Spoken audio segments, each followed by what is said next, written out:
Let's do another play and explain at 2NL on PokerStars, the Zoom variant of the game. And in this first hand, we might already have a decision. Yes, we do. 4-3 of spades. But because he makes it 3.5x and he's a 17-4 over 23 hands, I think I'm going to start this stream with a fold. So you might think it's a bit of a nitty fold, and it potentially is, but because he made it 3.5x and 4-3 suited is just not great. Like 5-4 suited I would probably have called. And you might ask, well, what's the difference? Well, the difference is that 4-3 suited can just be even more. Sorry, I just need to concentrate on this one here. I am going to go with a small c-bet after I 3-bet this guy, and he insta-check raises me to 4x. And yes, we do have a gut shot. The issue is just that we are not super deep, only 100 big blinds deep, so I think I will just have to fold to this insta-check raise.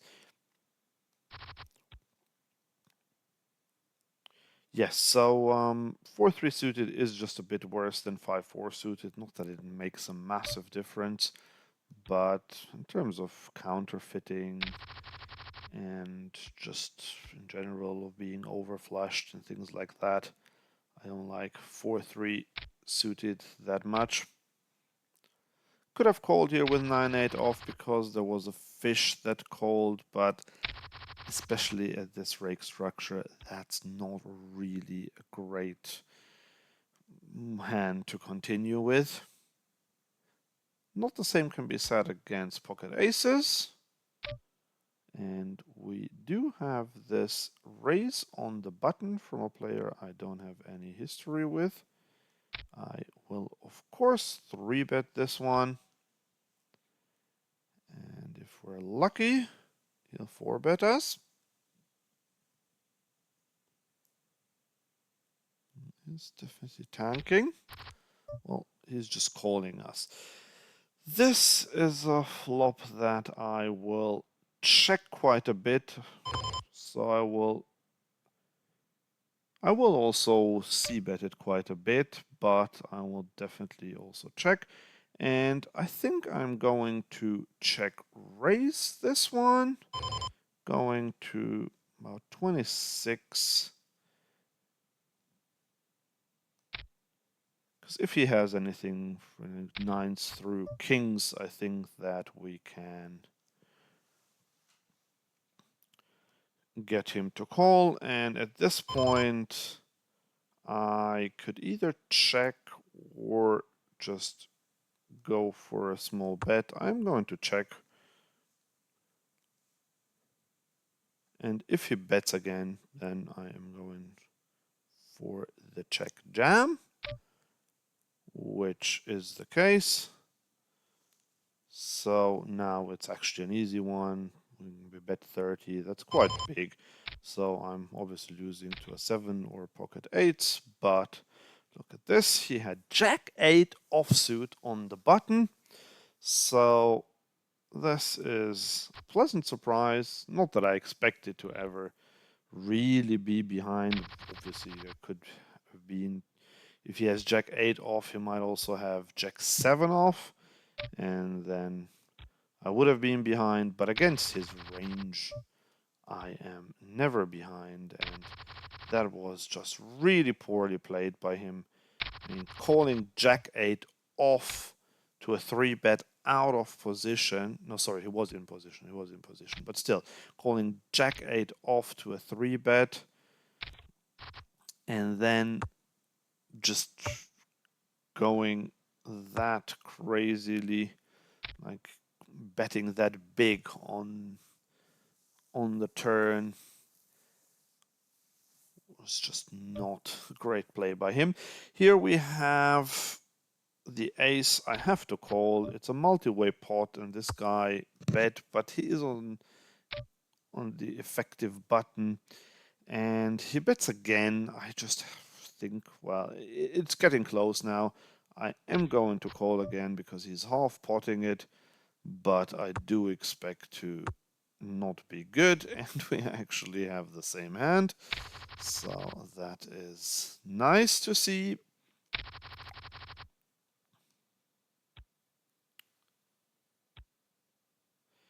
And 9-8 off is not a continue. 7 deuce off. That's not exactly the hand I want to see in the big blind. But now I can easily fold. I would have wanted to play a hand against the purple tag player. Purple tag means I classify him as a non-crusher. So ace queen off will be a 3-bet against this somewhat short stacked cutoff. And he calls, and this is one of those flops that we can either bet big or check. I am going to bet it big because I think I can get some folds. The jack is good for my range. I am going to c-bet again, but we get called once again. And at this point, I think jamming is an option, but he's only got 45, and I just think the way he snapped me off before, I think he will probably snap me off again. And yeah, I mean, he had the club draw, and then he hit on the turn. So I got a bit unlucky in this one. I was actually ahead on the flop, but obviously he had loads of outs, and he hit one on the turn. Hence the quick call on the turn, which makes sense. I thought he might have more something like pocket 8s, 9s or so, but Jack 10 of clubs makes total sense as well.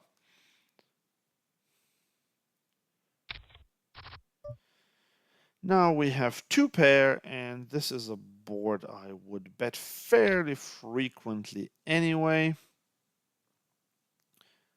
especially against the reg. So obviously, if we have the king and the 3, there is not that much left that he can have, but he can still have a king. He could definitely have a queen. Could have some pocket pair that he decides not to fold, or some draw maybe. That's why I think you want to bet there, and you definitely also want to bet with a lot of bluffs on king queen 3, small blind versus big blind. So normally you do a lot of checking in that spot, but not if the board comes with a king and a queen. You still do a fair bit of checking. It's nowhere near a range bet in the small blind. However, you can definitely c-bet a little more than on many other boards. Ace-2 suited, definitely a raise, and we get called in 2 places, and this is a board that actually favors the small blind. Big blind could also have something on it, therefore I will check pretty much range. Now we have a gut shot. And we face the half pot bet, which is not necessarily super strong. We can peel. I think I will peel in this case. And now we river bottom pair.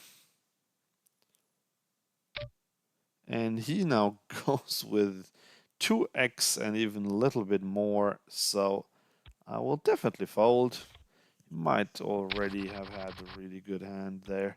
So maybe my turn call was a bit loose, but I needed 25%, and the outs to the nuts would have been a king, so that would be about 9%.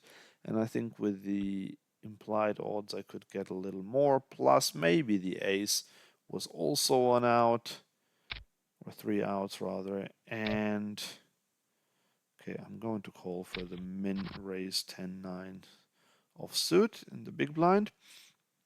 Yeah, so maybe the ace high, not that I think it was really good, but it could potentially have the tiniest bit of showdown value if he was just spewing and just trying to steal the pot on the turn.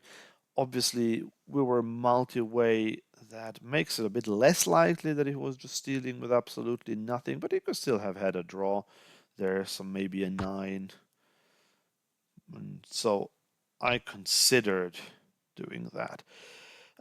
This one is another very close one. Very similar situation, but I think I will peel once again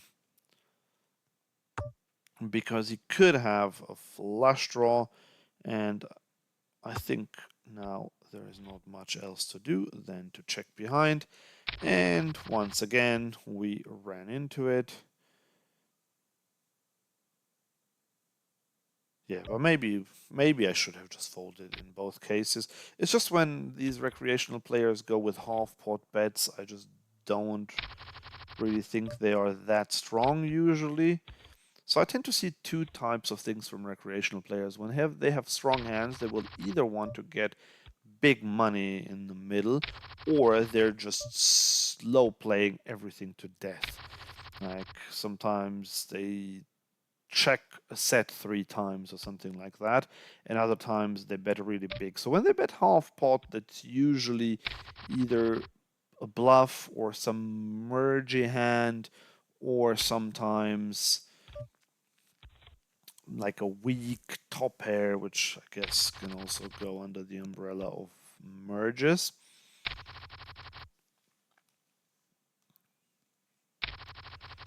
And that's why I called in both those spots. That said, they were both multi-way spots, and therefore maybe I should have folded, but I don't think I made a big mistake there.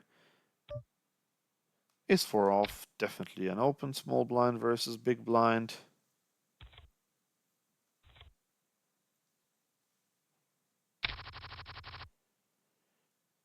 Jack 9 suited in the big blind is an interesting one, and I would have considered 3 betting, but not against the 3x under the gun raise. But now with this player with a purple tag in there, definitely calling. And look at this beauty of a flop. Flush draw and gut shot. Question is, should we try to raise, or can we just, I mean, we have a combo draw, we could raise, but he makes it quite big given that it was a multi-way pot, and he goes fairly big again. I mean, I'm not folding. Question is whether we want to do anything else than call, but I will call, and we brick everything.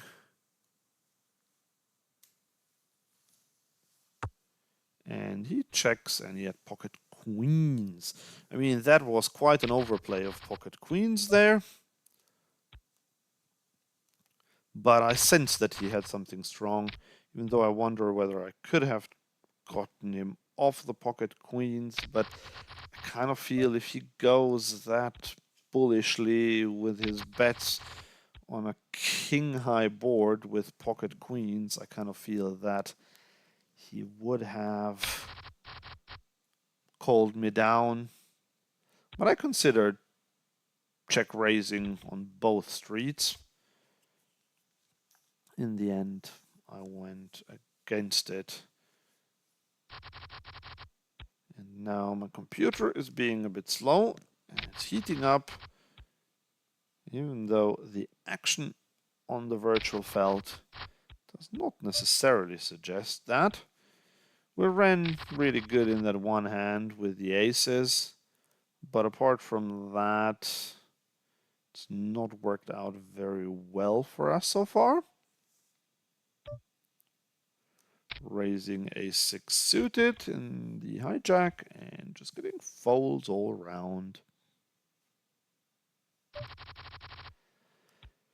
4 deuce off, we can easily fold it.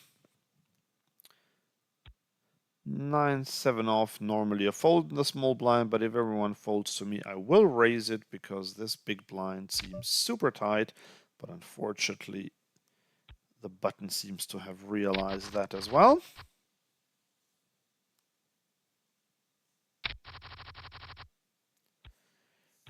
Ace 9 off is a continue. I will call this. There is a low frequency raise as well. And he snap checks behind. Snap checks again. At this point, I'm going for the B75. And we do get called. I wonder what he had. He had pocket jacks. Yeah, that was kind of made sense. Like as quickly as he checked there, it was a snap check back on the flop, and then also a very quick check on the turn. That's why I went with B75. I could probably have gone even a little bigger. I would have, but the board was quite scary because there was a flush on board and a four-liner to a straight, which is why I didn't want to go too big. Had the board been a little more disconnected, I would have gone with the overbet. Here we have another non-crusher, and we can check our option. Flopping bottom pair, definitely not betting. That would be a big mistake against three players. And once he goes three quarters, I am folding.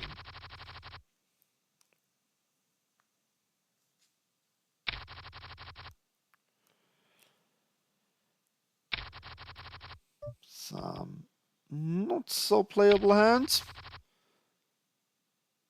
So the other day I did a video where I raised 100% of hands, and it was actually a very fun experiment, which you can easily do at 2NL, because if it goes wrong, you'll still have food on the table.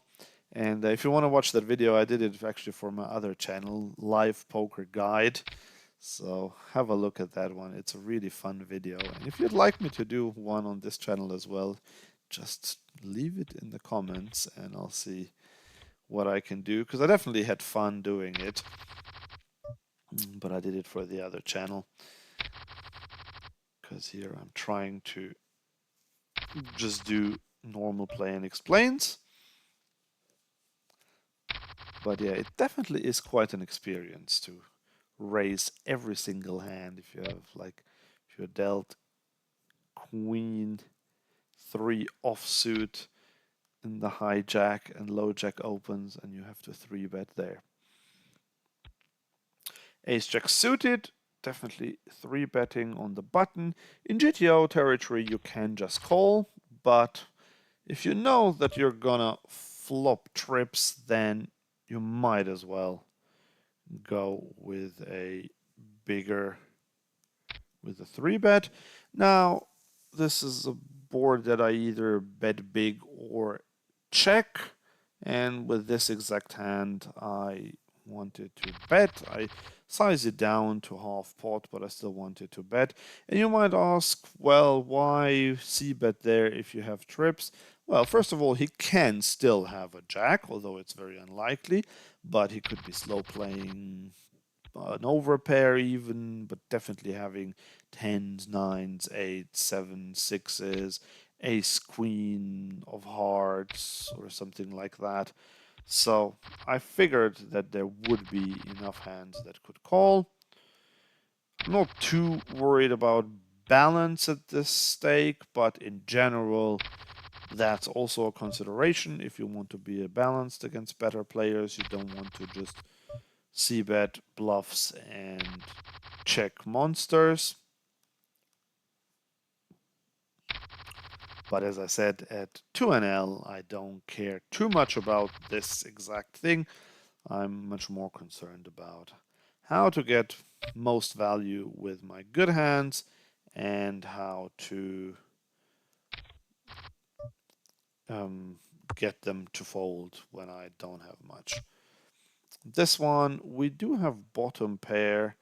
We don't have a lot going for us, but I'm still going to check raise this one with our bottom pair, no kicker. And we do get him to fold, because that's the other thing. Most players will just over c-bet most boards. And the 4 deuce suited was a loose call in the first place, pre-flop, but because he only made it 2x from the cutoff and I had a suited hand, even though it really wasn't great, I went for the call, and then the check raise also made sense. Now we're exactly the same situation once again. 4 deuce suited. If small blind folds, then I will just call again, because I'm getting 3.5 to 1. And even though I won't be able to realize a lot of equity, I will still sometimes flop. Well, not here though. Well, we turn, bottom pair, definitely not going to bet. And the question is, should I bet now, like something like one big blind? I might actually get looked up by ace high. And that is exactly as said. Yeah, I'm happy that I squeezed that extra big blind out of him. That's nice against opponents who play quite face up. You can do these sort of shenanigans. And we just got snapped off by ace high because we only bet one big blind. But that one big blind adds to your win rate, or mine in this case. So 4 deuce suited seems to be our power hand of the day. So yeah, this is how you have to exploit recreational players by, well, by getting dealt aces. That's a good way to exploit them. No, but in all seriousness, just do a bit of hand reading and see how fast they check back. Oh, no action at all with our aces. And then just get that extra big blind. It's not a lot in terms of your win rate. That's not going to make or break it. But the thing is, if I had checked there, most likely I think he would have just checked back and I would have won a slightly smaller pot. But sometimes they will just bet as well, and then you will face that bet. There might even be 3/4 or something like that, and then you have bottom pair and you'll have to decide whether you want to go for the bluff catching or not. Here, king 7 off is something. Let me see. Sorry, I want to c-bet this one, although I don't have that much going. But yeah, king 7 off is a low frequency 3-bet big blind versus small blind.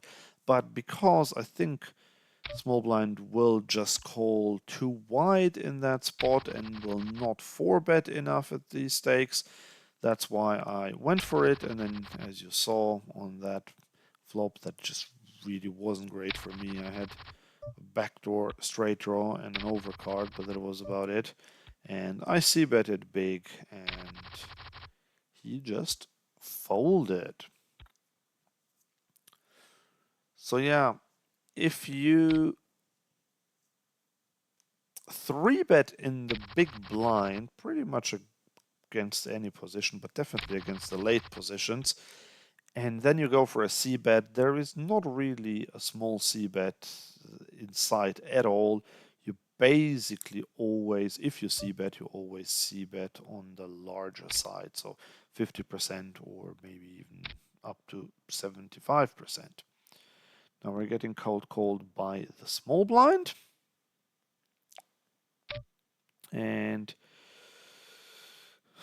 a very tight big blind 3-bets. This is a hand that we could call with, especially because we have him in there, but the thing is, he is very tight anyway. Only 7-7 out of 42 hands, and I'm just watching the conclusion of this one. And the other thing is that most players don't find enough bluffs in the big blind because it's just very easy to call in that position. And that is why those two things combined made me just fold pre-flop, even though I had a hand that was actually pretty good. And look at this, Queen Jack suited though, so it wasn't that amazing. Although we were still behind and we were actually dominated with the spades. And also he flopped pretty well. And we got aces again for a third time. Well, I think I'm due aces because I hadn't seen them a lot before. And this is a bit sad now because button only makes it 2x. That normally, when someone makes it 2x on the button, I wouldn't say it's guaranteed that they will fold to a 3-bet, but it's quite likely. And that's actually a good exploit as well to go for, where you can just 3-bet a bit wider if someone raises to 2 big blinds on the button specifically. So this is also a bit sad, but we have a gut shot and we can definitely continue. If he bets again on this river, which he does, so he half potted it twice. I mean, we are in bluff catching territory, but half potting, as I said before, is just not that strong. The thing is, all we beat is like a pure bluff. And does he bluff 25% of the time? I think it's close. I will just call because we're on stream and I just want to see what he has. And he had 7-3 offsuit indeed. So it was a close one there. I could have folded because, I mean, now that we know what hand he had, it would have seemed silly not to call. However, I think that normally he can have something, but the thing is, I didn't even think that he might bluff that much. I thought more it's possible that he merges with maybe even a hand like 9x and just some bluffs, some merges that together will be good enough to get us 25% equity there. So that's why I called. It's also good for the red line, for the non-showdown winnings, because I am, like many other players, I'm a little bit obsessed with it. It's never good enough for me. I always would like to have it better. And calling in such a spot will definitely raise and help your red line. Ace Jack on 6-6-3. We could see bet, we could check, assuming that he checks. And he does check, and I am happy to check back. Both is fine. I mean, equity denial would be nice, but we could get check raised, and I didn't want that. So I'm just going to check this one down and hope to just win it with my showdown value, and this is indeed the case. And he probably thought the same, because ace-9 off, to be fair, is not bad. Big blind against a button open. It's actually pretty high up in the calling range. So he definitely had showdown value. But we just happened to have the better hand.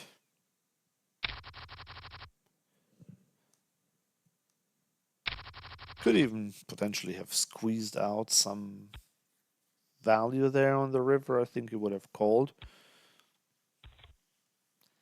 But I didn't want to reopen the action. Although, now that after he checks 3 times, actually, I'm not going to get check raised. And aces again, the 4th time. Well, it means for the next few years, I probably won't see aces again. And we are quite deep, which is why I'm going to go to 14. Because we're 150 big blinds deep. with our aces, and we will hopefully get 4-bet. No, but we flop top set, which is not too shabby. I am going to bet 7.5 on this one. And he calls, and now we lose to king queen. However, we still have top set, and I think we still want to get some money in the middle. And I'm going to go for a 3/4 bet.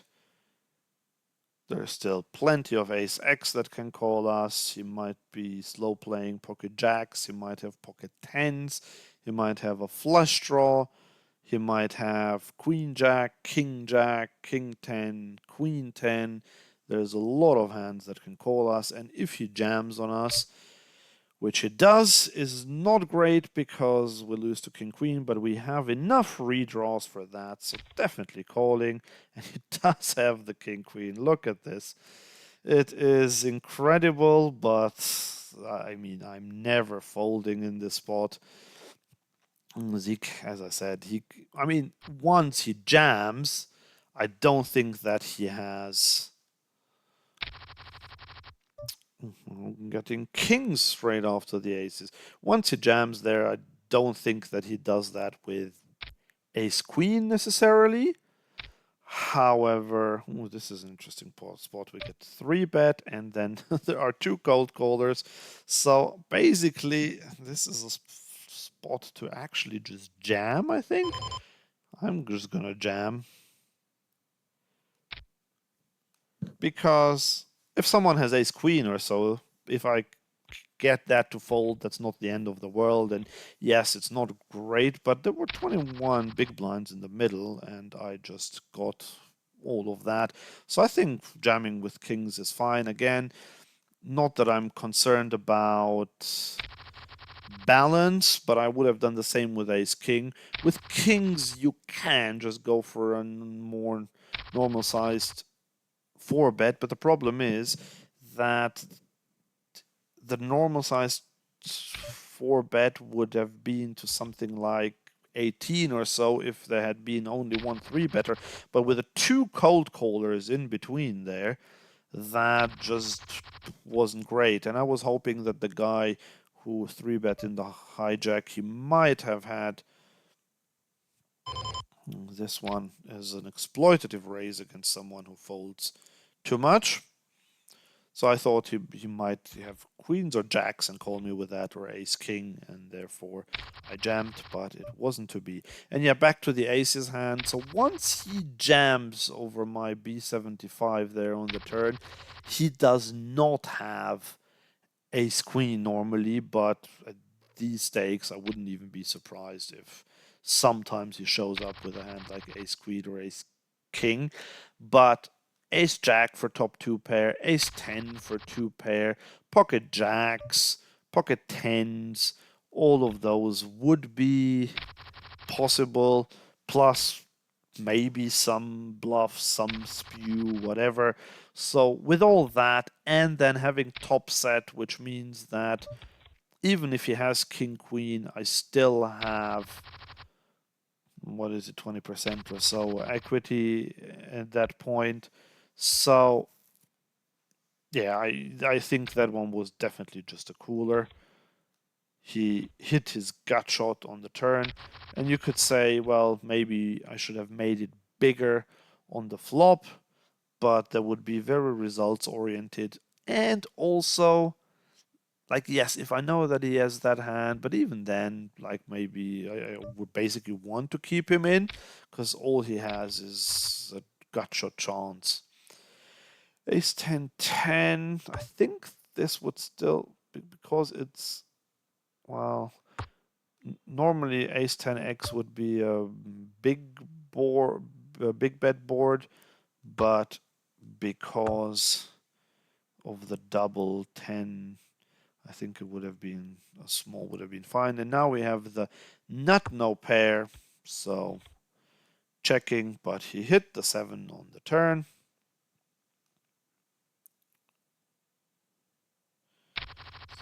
So yeah, unfortunately, once again, seems to be a common thread that I just get one or two hands that I get all in that I lose, and I think on this one, well, I mean, I know that I got really unlucky with the aces. It's against the gut shot, and I think that I did everything right there. So yeah, back to the question whether I should have bet bigger on the flop with my set of aces, and I think no. And a lot of players would sometimes say, well, you have top set, you can't bet that big, and but when you get outdrawn, they would say, well, you should have gone bigger. So you can't have it both ways.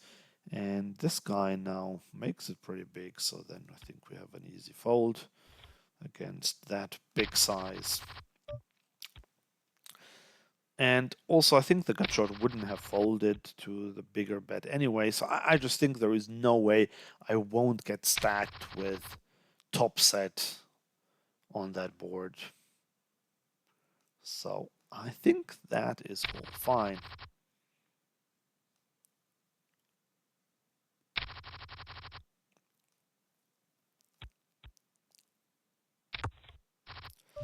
Okay, so we got someone who limped on the button, getting the non-crusher tag, and we have 9 high. He bets the pot, even though pot is not much. Easy, easy fold.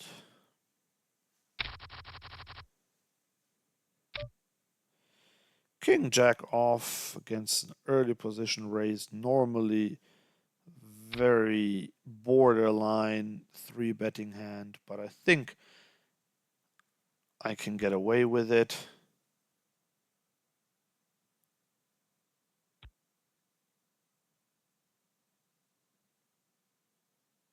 Come on, guys. Do get called. We have a gut shot. And he goes with a small donk. So with my gut shot, I think I'm just going to go for the raise.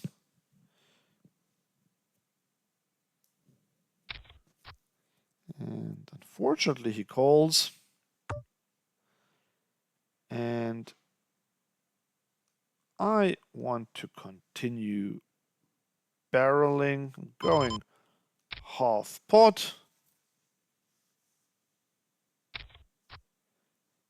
And he calls again.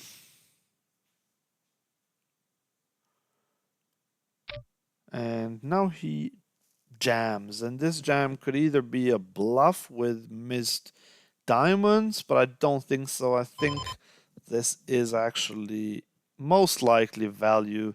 And I think it is a 10. Because if he had had a set, I think he would have check raised the turn. So I think this is a 10. Fortunately, we will never find out because I'm not going to call.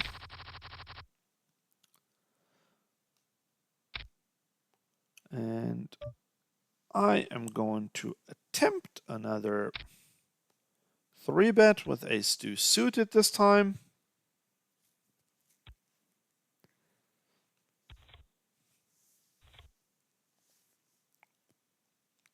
And this time it goes through. Ace-queen off. Opening.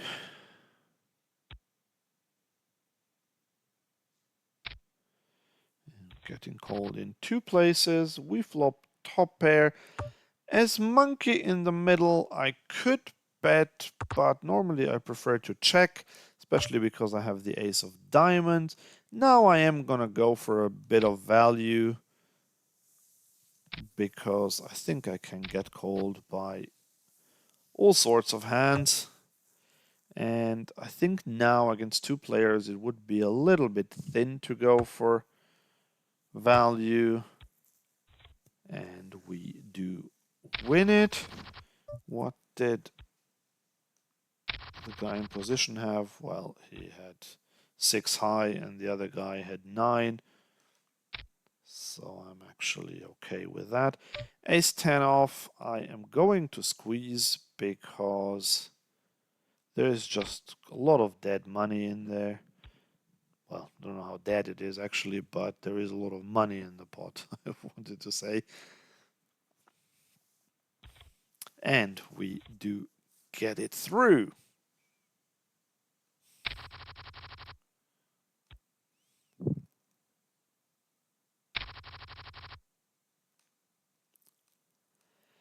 Nine seven off. Wasn't too keen on opening that one.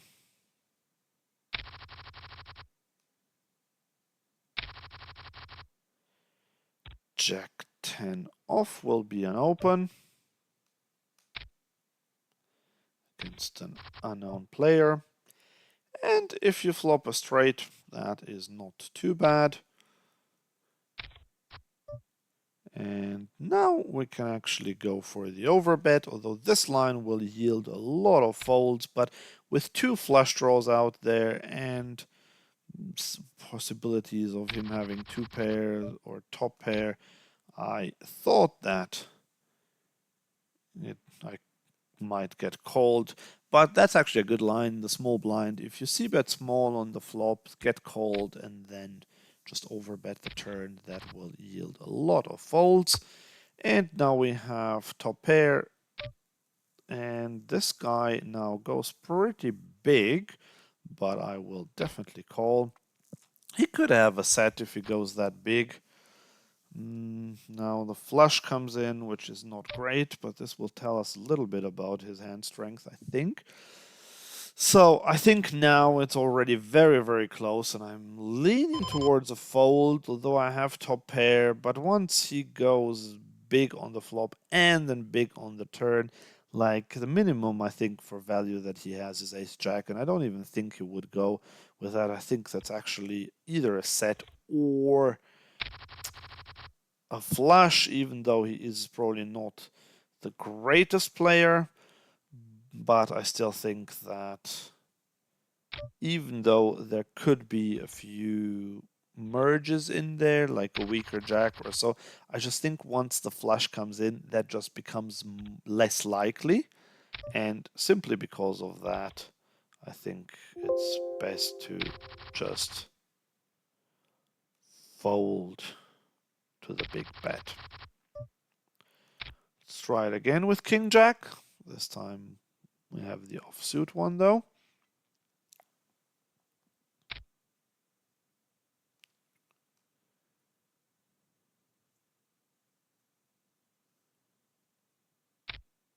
I was just going to say, we haven't been 3-bet much. This was only the third time now in about 40 minutes or so.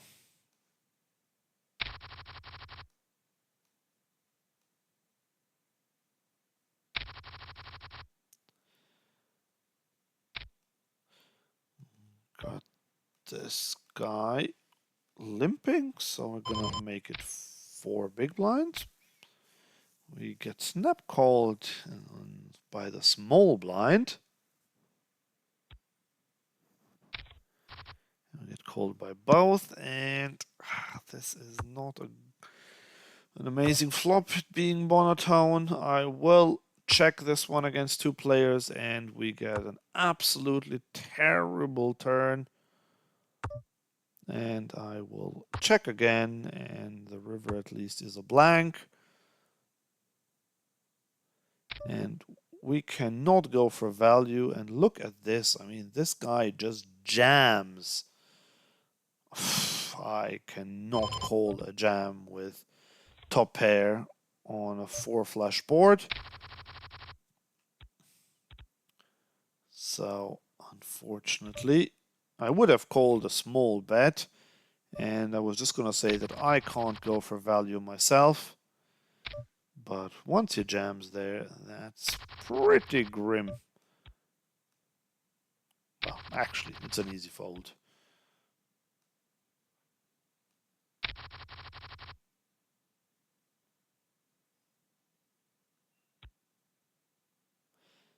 Seven five off. I'm actually going to fold anyway.